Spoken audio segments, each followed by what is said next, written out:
Bueno, la idea es, en aras de la filmación, hacer una especie de síntesis de todo lo que trabajamos, lo que charlamos a la mañana, con respecto a por qué es necesario incorporar la perspectiva de género en la mediación comunitaria, ¿no? Cuando uno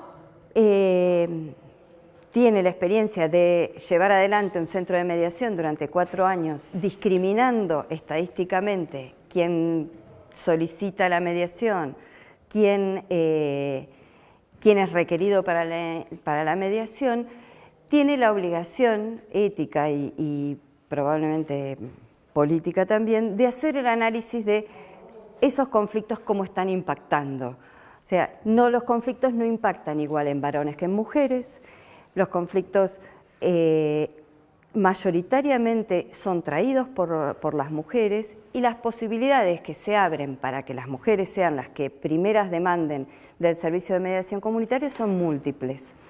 Una puede ser porque son las que se ocupan de las temáticas de cuidado, puede ser que ellas sean las que más disponibilidad horaria tienen, pero también pueden ser ellas las que necesitan de alguna forma de validación de su palabra para que el conflicto tenga algún tipo de resolución.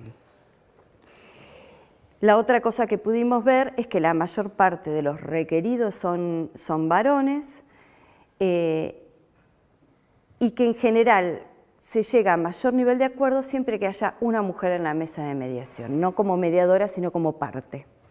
Eso nos llamó mucho la atención. La mayor cantidad de acuerdos se consiguen cuando hay o 2 mujeres o un hombre y una mujer. ¿Qué otras cosas uno necesita tener en cuenta? Porque esto de poner la perspectiva de género significa un montón de cosas dentro de la mediación comunitaria. ¿Qué otras cosas tiene que tener en cuenta? Una de las que tiene que tener en cuenta es la estructura personal del mediador. Uno dice que la perspectiva de género es una forma de ver, o la teoría de género, es una forma de ver las situaciones y las realidades, básicamente tratando de analizar estas desigualdades que se dan en la vida cotidiana, estas desigualdades de poder, estas asimetrías naturalizadas que tenemos las mujeres con respecto a los varones. Eso en una mesa de mediación se ve fácilmente, ¿sí? No solo por el conflicto que se trae, sino por la forma en que llega a la defensoría de la mano de las mujeres, y muchas veces hasta con el recelo que el varón trae de venir a poner la palabra en una mediación. Como saben ustedes, la mediación hay varios tipos de mediación. La mediación de Harvard, que es la que busca el acuerdo. Nosotros miramos por los acuerdos, pero no miramos exclusivamente por los acuerdos. También miramos qué fenómenos transformativos se dan a lo largo de esa convivencia vecinal, a lo largo de esos días después o en ese proceso de mediación, para ver qué transformaciones operan en los actores de ese conflicto. Y después tenemos que tener en cuenta, y esto es un poco a raíz de lo que va a venir ahora, que es el lenguaje, que también es necesario analizar las narrativas. Las narrativas están inscriptas de la misma manera que el lenguaje, en esta historia de la perspectiva de género. Es inevitable pasar por la perspectiva de género las narrativas. Y muchas veces en esas narrativas uno no asume que uno narra una cosa y otro narra otra por el solo hecho de ser varón y mujer, sino que asume que son narrativas asexuadas o agenéricas, y no es así, ¿sí? Por eso cuando miramos las causas por las que se viene la defensoría por parte de las mujeres, en general son cuestiones de cuidado, y los varones traen otro tipo de cuestiones como por ejemplo las cuestiones de dinero, deudas y esas cosas. También los mediadores hemos aprendido a mirar desde los intereses y las posiciones. Y esos intereses y esas posiciones son también pueden ser pasibles de ser miradas por la perspectiva de género. No es lo mismo el interés de un varón que el interés de una mujer. No se puede aceptar que es homogéneo eso. Siempre cuento un ejemplo que fue una mediación que tuvimos que suspender, donde era una expareja que estaban discutiendo por la cámara de fotos. Y como ya habían pasado por el proceso de mediación judicial en el divorcio, no querían volver a eso y vinieron a la mediación comunitaria. Entonces el problema era la cámara de fotos. Después de transcurrir todo el proceso de mediación, se escucha decir al señor, lo que pasa es que si yo consigo trabajo, no voy a poder cuidar más a los chicos. Y ella dice, lo que pasa es que yo la cámara de fotos la quiero porque antes no podía usarla y ahora la estoy usando. Entonces, cuando uno empieza a mirar qué es lo que pasó ahí, en realidad estaban muy metidos en cuestiones de género. Él estaba cuidando a los chicos porque no tenía trabajo, tenía una cuestión de no estar cumpliendo con su rol, entonces la forma de insistir en algún vínculo familiar era reclamándole su cámara de fotos. Y ella reclamando que antes se ocupaba del cuidado de los chicos y que ahora le gustaba salir a sacar fotos. Entonces, uno tiene que empezar a poder discriminar esas pequeñas cosas.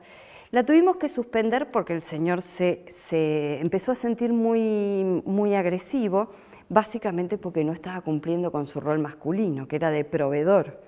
Lo que estaba haciendo era cumplir un rol de cuidador.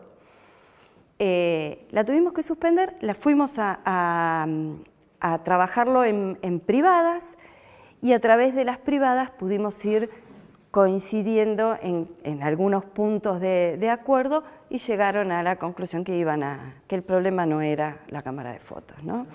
Y pasaron a otro nivel de discusión. Pero nosotros en las privadas tuvimos que insistir en que eso que le estaba pasando no era casual, que era terrible, que él no pudiera tener trabajo, para reafirmar su rol de varón y que él pudiera abrirse a algún tipo de descenso de hostilidad hacia la mujer. Entonces estas cosas uno las ve en la mediación y uno puede dejarlas transcurrir o puede pararlas. Nosotros en ese punto ¿a qué apuntamos? Básicamente apuntamos a la transformación, ¿sí? El arreglo no llegó, o sea, no hubo acuerdo por la cámara de fotos, pero de alguna manera los dos se fueron mucho más relajados, sabiendo que este momento de la vida era el que les había tocado y que iban a superarlo en el futuro. Y la verdad es que a nosotros nos deja una satisfacción. Si no hubiéramos tenido el tino por ahí de suspenderla, cerrábamos la mediación, decíamos, no hay acuerdo por la cámara de fotos y cada uno se iba a su casa. Y decidimos ir un poquito más allá, ¿sí? Porque esa situación se iba a volver a repetir. Si no era con el horario de visita de los chicos, se iba a volver a repetir con otra cosa.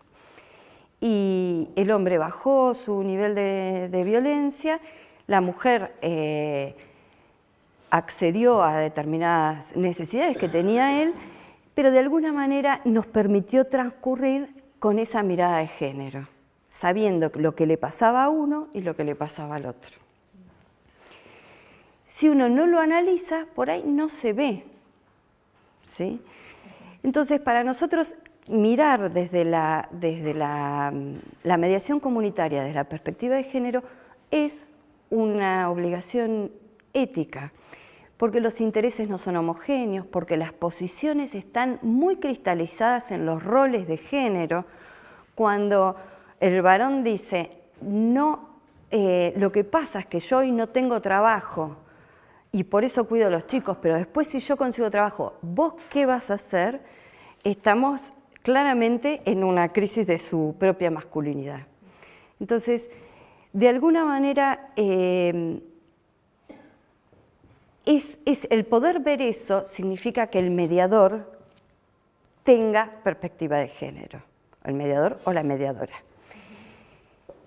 Y en esto les cuento que nosotros tenemos mayoritariamente mediadoras mujeres y pocas con perspectiva de género. Y esto que pasó fue porque empezaron a subir la voz y yo lo escuchaba a través de una puerta, donde tuvimos que dar la vuelta y pedir que por favor suspendan porque lo que había era un claro conflicto de género.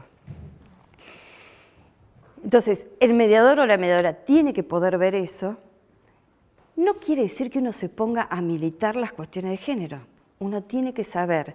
Hay una autora argentina que habla, Mabel Burin, que habla del malestar de las mujeres. Uno cuando encuentra ese malestar, que muchas veces aparece ese malestar en la mediación, ese malestar tiene que ver con esa ruptura que se está dando en los roles preestablecidos. Y el género es uno de ellos. El género es uno de ellos. Esto desde el punto de vista del mediador. Después están las partes, está el relato o la narrativa de las partes que se puede visualizar. No se olviden que el lenguaje es una construcción de la realidad, con lo cual lo que estamos viendo en el lenguaje es la cristalización de lo que esa persona piensa, siente y hace. Y el lenguaje es un poco también una situación que uno tiene que cuidar, básicamente porque en ese construir con el lenguaje uno puede construir nuevamente los mismos roles de género que quería de alguna manera desmantelar. La otra cosa que es importante, dijimos el mediador, la mediadora, el lenguaje, los intereses, que son distintos, sin duda, y las posiciones, es el concepto de neutralidad del defensor, del mediador o de la mediadora. El concepto de neutralidad.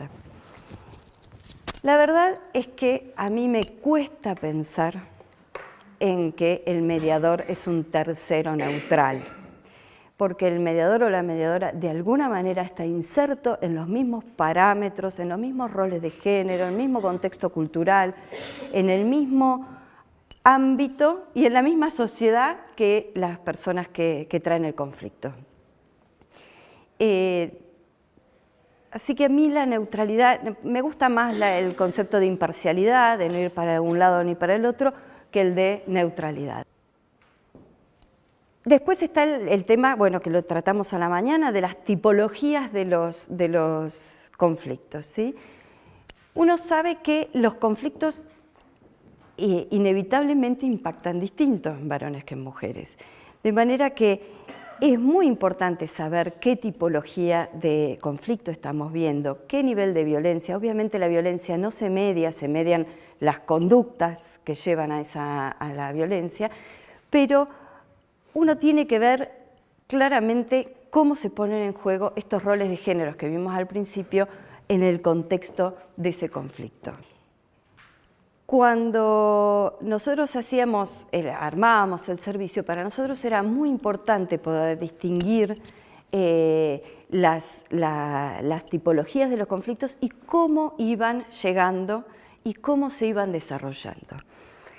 Nosotros apuntamos profundamente a la transformación porque creemos que en el proceso de mediación también se construye ciudadanía y también se genera algo que se llama acceso a la justicia. Las mujeres muchas veces que buscan el espacio de la mediación comunitaria para venir a poner su voz, para resolver su conflicto, en general no encuentran en otros lugares donde poner su palabra. Al no encontrar en otros lugares donde poner su palabra, sienten una sensación de continua injusticia. No se valoriza el conflicto como ella lo relata.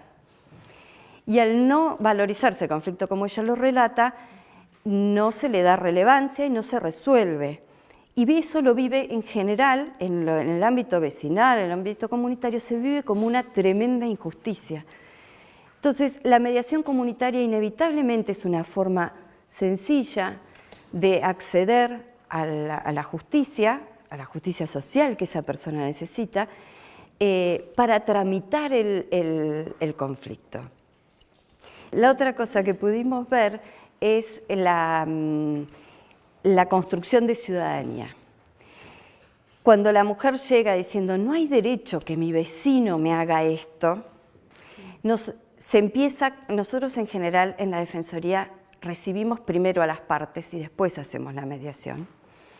Y la sensación que tienen de hasta dónde tengo derecho de pedirle a mi vecino o mi vecina que haga tal o cual cosa, es también una construcción ciudadana distinta, una construcción desde el diálogo, desde el reconocimiento del otro o de la otra, y de alguna manera nos permite instalar la perspectiva de género para que esa mujer que mayoritariamente llega con algún conflicto sepa no solo que su palabra vale, que sus derechos valen y que obviamente nosotros discriminamos claramente cuando hay algún delito en el medio, ¿no? Eso lo pasamos rápidamente al Poder Judicial, pero entonces a nosotros la perspectiva de género nos permite esto, construir una ciudadanía femenina completa, construir un mecanismo de acceso a la justicia, construir de alguna forma un vínculo social donde se reconozca al otro y a la otra. Y eso es muy gratificante verlo en una mesa de mediación. Es absolutamente gratificante poder entender que los vínculos pueden ser distintos. Obviamente, en el manejo de la mediación comunitaria, el desafío más grande, mirando con perspectiva de género, es el manejo del poder adentro de la mediación, ¿sí? Sin duda, ese es el desafío más grande. No siempre es sencillo, porque en general cuando el hombre, ya les dije, el 80% de los requeridos son varones, los varones les cuesta mucho aceptar que se los está invitando a dialogar, porque ellos son los poseedores de la razón, porque ellos son los poseedores del ámbito público, por lo que sea, en general les cuesta sentarse a la mediación. Una vez que se sentaron, que vieron que es un lugar relajado, van aflojando, pero al principio es muy difícil poder manejar. Y se escuchan situaciones como lo que pasa, mujeres solas, por ejemplo. Lo que pasa es que ella está sola, no tiene compañero, como si esa mujer para ser completa tuviera que tener un compañero. Y esas cosas se escuchan en la mediación comunitaria. O, por ejemplo, el hombre y la mujer. Cuando la mujer le dice, lo que pasa es que él es un vago porque no trabaja, y él dice, no trabajo porque no hay trabajo. Entonces, todas estas cuestiones que aparecen en lo cotidiano, en lo vecinal, es fácilmente trabajado desde la perspectiva de género, porque uno tiene que poder bajar y empezar a desarmar a lo mejor con las preguntas, con el parafraseo y con todas las herramientas que nos da la mediación comunitaria, empezar a desarmar si es natural ese lugar que está ocupando el otro o no, ¿sí? Lo que pasa es que si uno no lo desarmó adentro de uno, es probable que no se lo pueda desarmar a otro. Entonces, incorporar la perspectiva de género significa deconstruir primero al mediador o la mediadora para después poder aplicarlo. Y yo no les diría, no es una tarea militante esto, es una tarea de mejorar la convivencia y que desaparezca transitoriamente el malestar que muchas veces estas situaciones generan. Nosotros usamos la mediación comunitaria para conflictos complejos, no solo para las cuestiones vecinales. Y entre los conflictos complejos tuvimos situaciones, por ejemplo, del transporte público de pasajeros. Me acordé primero de este. El transporte público de pasajeros había un vecino que había decidido que no quería la garita del colectivo en ese lugar y que quería que parara 2 cuadras antes. Paraba en un lugar absolutamente oscuro y las chicas que llegaban de trabajar a la noche en Bariloche a las 8 de la noche, 5 de la tarde es de noche, se encontraban en un lugar claramente inseguro. Bueno, llevamos adelante una mediación entre el vecino y las vecinas y el señor del transporte público. Y la verdad es que fue muy llamativo porque el hombre no lograba entender que bajar en un descampado oscuro para una mujer es de altísimo riesgo. Y el hombre estaba empecinado en que no quería que el colectivo parara en la puerta de su casa. Cuando fuimos a averiguar por qué no quería que parara en la puerta de su casa, encontramos un montón de cosas. Una, por ejemplo, que su mujer era la que cuidaba a su padre y por lo tanto ella tenía que quedarse ahí, no tenía que tomarse el colectivo, ir a hacer las compras y volver. Entonces uno dice, ¿por qué se le ocurre eso a este hombre? Después, porque él decía que las mujeres que andaban de noche estaban buscando que les pase algo. Entonces, cuando uno empieza a escuchar esas cosas, tiene varias opciones, pero una opción es empezar a repreguntar hasta desarmar ese argumento. La verdad es que uno no se imagina que va a escuchar esas cosas. También hemos escuchado varones que han dicho, yo con esa señora no me siento, porque ella es mujer. Entonces, bueno, nosotros trabajamos siempre desde la instancia privada o desde juntarlos. A veces no se pueden juntar los vecinos y las vecinas y a veces preferimos empezar con las privadas, ir desarmando estos mandatos de género para después juntarlos con otro plafón para poder negociar.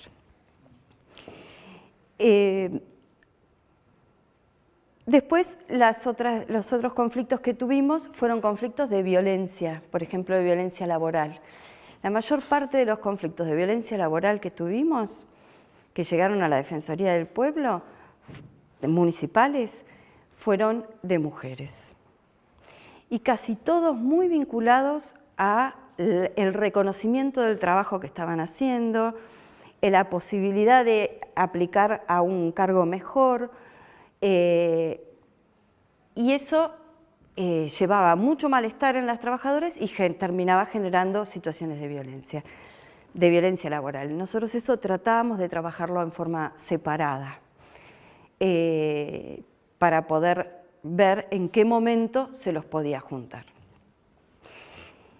Pero esto viene de la mano de los roles, ¿no? De cómo se plasman los roles. Si uno no los tiene en cuenta al momento de iniciar una mediación, es probable que se olvide algún detalle. Otro ejemplo que a nosotros nos llamó la atención eran 2 jóvenes del estacionamiento medido. Trabajaban en una cooperativa, los dos muy humildes, ninguno tenía escuela secundaria completa. La chica un poco más grande, con 2 hijos, y el chico un jovencito. Y el problema era que él tenía que entregarle a ella las planillas y en lugar de entregárselas se las tiraba. Entonces ella se enojaba y se armaba un lío bárbaro en la vía pública. Cuando empezamos a ver esto, él estaba tan arraigado en un concepto de subordinación de la mujer, que en realidad el chico lo que tenía era interés en esa chica y como la chica era más grande, no le daba bolilla, pero eso no quedaba plasmado, no era evidente, era a través de la violencia que él se comunicaba con ella. Bueno, al final ellos eran muy amigos, terminó resolviéndose la historia con 2 pibes con mucha dificultad para comunicarse, no solo por la pobreza de lenguaje, sino por la posición tan retraída de ellos, ¿no? Así que, de alguna manera, siempre en la mediación comunitaria, tanto en la circular narrativa, en los acuerdos, en la transformativa, tenemos la posibilidad de mirar las asimetrías de poder, de mirar las desigualdades naturalizadas, de mirar la cristalización de los roles, de mirar los supuestos que se supone que tiene que hacer tal cosa. Y si no lo miramos con perspectiva de género, es probable que no los veamos. Es probable que no los veamos. Así que bueno, y en el... Sí, nosotros con el estacionamiento medido trabajamos herramientas de mediación justamente por esto de que los chicos del estacionamiento medido tenían mucha agresión en la vía pública. 90% chicas, mujeres. Como toda la economía popular, por lo menos en Argentina, son mayoritariamente mujeres. Y nosotros trabajamos herramientas de mediación para que ellas pudieran de alguna manera entender qué era lo que le estaba pasando en la vía pública, que no era una cuestión solo de asimetría de clase, porque ellas planteaban que no se les perdonaba ser pobres y estar en el centro de la ciudad, sino que además de la asimetría de clase había una asimetría de género. Y de hecho, trabajamos con las chicas del estacionamiento medido, tratando de darles herramientas de mediación comunitaria para poder ubicar a estos hombres que en la vía pública las maltrataban. De alguna manera, esto es parte del acceso a la justicia, de construir otra ciudadanía y de empoderar, si es que esa palabra se puede usar, o fortalecer a alguien que en teoría está subordinado.